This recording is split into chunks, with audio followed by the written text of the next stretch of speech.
Hey, it's Liz with Lawsuit Tracker. Here's everything you need to know about the Afff firefighting foam litigation, also known as the military water contamination lawsuit. This lawsuit alleges that firefighting foam has been used on military bases since the early 70s, where it's contaminated the water on just about every base in the country.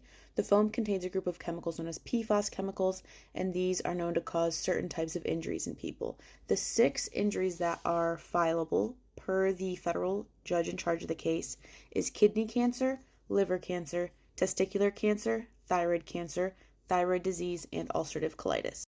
There were injuries that were previously being evaluated called the quote-unquote Tier 2 injuries, and these are things like prostate cancer, breast cancer, multiple myeloma, non-Hodgkin's lymphoma, I believe was on there, maybe leukemia as well.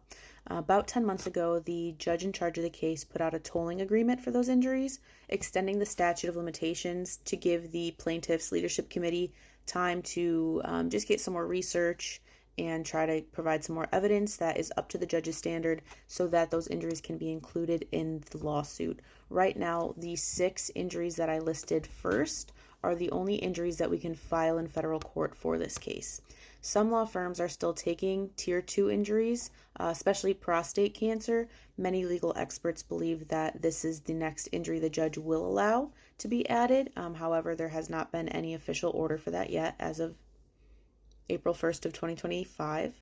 The defendants in this lawsuit are the manufacturers of the firefighting foam, so 3M, DuPont, BASF, and a few others, and then it alleges that they knew of the harm that this could cause and failed to warn any consumers. It's a product liability lawsuit. This is broken up into a few different parts. So the first part of this lawsuit was for municipalities whose water supplies were contaminated. There have been some settlements. I think right now it's at about $14 billion, and this is for these cities, towns, and villages to get new water filtration systems. Right now we're in the discovery phase for part 2, which is the personal injury phase, usually looking at like military members, dependents, and on-base civilian workers. However, there's also a civilian side, particularly like New Jersey, for example, is extremely contaminated. So if you've lived in New Jersey from 2000 to current and you've been diagnosed with one of the fileable injuries or the Tier 1 injuries, it's very likely you qualify. Please check out our website at lawsuittracker.org. The trials are scheduled to start in October of this year. These are known as bellwether trials or representative cases. They are starting with a kidney cancer case, and then they'll do a testicular cancer case. At that point, the defendants can decide if they want to keep going on with bellwether trials or say, we've had enough. Let's get down to trying to negotiate and potentially settle. With part 1 being in favor of the plaintiffs, we are hopeful that part 2 will go that same way.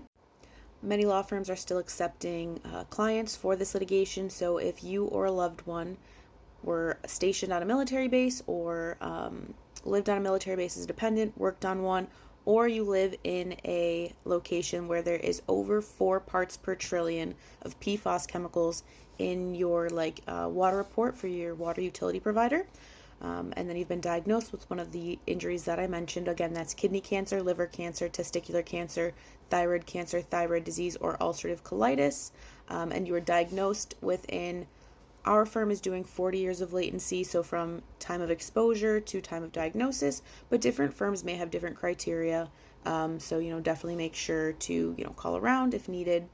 Check out our website, see if you qualify. Please feel free to leave any questions in the comments, and have a great day.